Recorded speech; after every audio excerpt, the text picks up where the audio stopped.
Sometimes the biggest, most profound stories about our world, about our relationship with this planet, are kind of hidden in plain sight. You can find them in data, in old speeches, and yeah, even in the pages of a classic story. Today, we're going to unpack one of those narratives and see what it tells us about right now. Wow, that's a heavy line, right? It's from George Orwell's famous allegory, Animal Farm, and it is a stark, powerful accusation. It really sets the stage perfectly for what we're going to talk about today. Humanity's really complex and, let's be honest, often difficult relationship with nature. So let's just step onto that farm for a minute. Picture this, an old pig. His name is Major. He gathers all the other animals. He's about to lay out this powerful, revolutionary case against their human masters. And it all kicks off with a pretty grim look at their lives. Old Major's argument is devastatingly simple. He's basically saying, look, our suffering, this isn't just bad luck. It's a direct result of human exploitation. They're born, they're worked to the bone, and then everything they produce is just taken. And in his eyes, there's one single source for all of it: man. And to really drive the point home, he uses these specific, totally heartbreaking examples. The milk that should be for the calves, the eggs that should be new chicks, the young horse is sold off before they even get a chance to grow up. It's all sacrificed for human profit.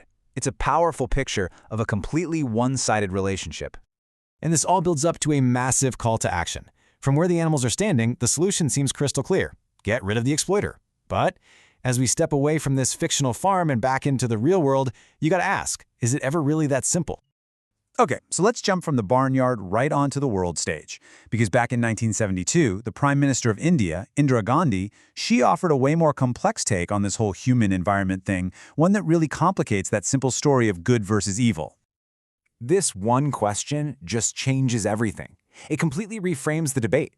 Instead of a simple tale of greedy humans versus a pristine planet, Gandhi brings in the harsh reality of survival. She's arguing that for a huge chunk of humanity, the immediate crisis isn't the environment, it's just poverty. And you can really see that deep divide right here. On one side, you've got wealthy nations worried about the pollution their prosperity creates. And on the other, you have nations where people are literally forced to damage their own environment just to get by.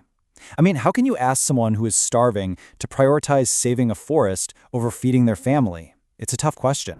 And this adds another really critical layer to her point. As you can see here, a tiny fraction of the world's population in these affluent countries is using up the vast majority of resources. So, while poverty might drive environmental damage on a local scale, it's the consumption habits of the wealthy that are having a truly massive global impact. So we're caught in this tension, right, between exploitation, survival, and consumption. But what if the solution isn't about picking a side, but about finding a whole new way forward? Let's look at a fascinating innovation, one that was born from the idea of nonviolence, ahimsa silk. The whole concept is beautifully simple. Ahimsa means nonviolence. So ahimsa silk lives up to its name by letting the silkworm live out its natural life. You wait for it to mature, turn into a moth, and fly away. The cocoon is only used after it's been discarded. And the difference here couldn't be more profound. It's literally life or death. Conventional silk production involves boiling thousands of silkworms alive in their cocoons, all to get one single, long, unbroken strand of silk. Ahimsa silk says no way, and instead chooses to work with the broken strands that are left behind after the moth is free. But this compassion comes with a practical challenge. See, a conventional cocoon gives you that long, unbroken thread. But because the moth breaks the thread when it gets out, an ahimsa cocoon gives you way less usable yarn. We're talking only about 16%. So that's the trade-off. The compassionate way is a lot less efficient. I love this quote, though, because it reframes that cost perfectly. The higher price, the lower yield. That's not a bug. It's a feature. It's a conscious choice to pay more, not just for a product, but for the value it represents. The preservation of a life. This whole idea of making conscious choices brings the conversation right back down to our level. It shows that this isn't just about governments or huge industries. Our individual actions have a real, measurable impact. It connects these huge global problems to simple, local actions. Just think about this for a second.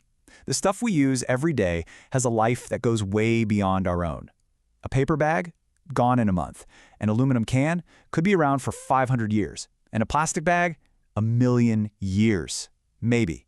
It is a stunning, almost unbelievable illustration of the long-term consequences of our short-term choices. And the solutions don't have to be super complicated. Instead of burning leaves and creating a bunch of air pollution, you can bury them. You get compost, this rich natural fertilizer that's great for the soil. It's a simple shift from creating a problem to creating a resource.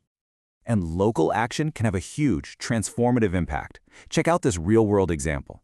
A community was facing a water crisis. Their wells were so low it was exhausting just to get water. They didn't wait for some massive government project. Nope, they got together and built a simple dam out of earth. And that one act recharged their wells, made their lives easier, and boosted their whole economy. Incredible. So where does all this leave us? We started with a call for rebellion, right? A vision of humanity as the enemy to be overthrown. But the real world is so much more nuanced. It calls for something different, a totally new way of seeing our role on this planet. This is really the choice we're facing. We can go down old Major's path of conflict and division, or we can forge a totally new pact. One that's based not on overthrowing, but on stewardship. Not on being enemies, but on a shared responsibility for this one farm that we all live on. Ultimately, the allegory holds true in one really important way. This planet, our farm, it is ours to run. The story doesn't have a final chapter written yet. That part's up to us. The question isn't if we're in charge. The question is, what kind of managers are we going to choose to be?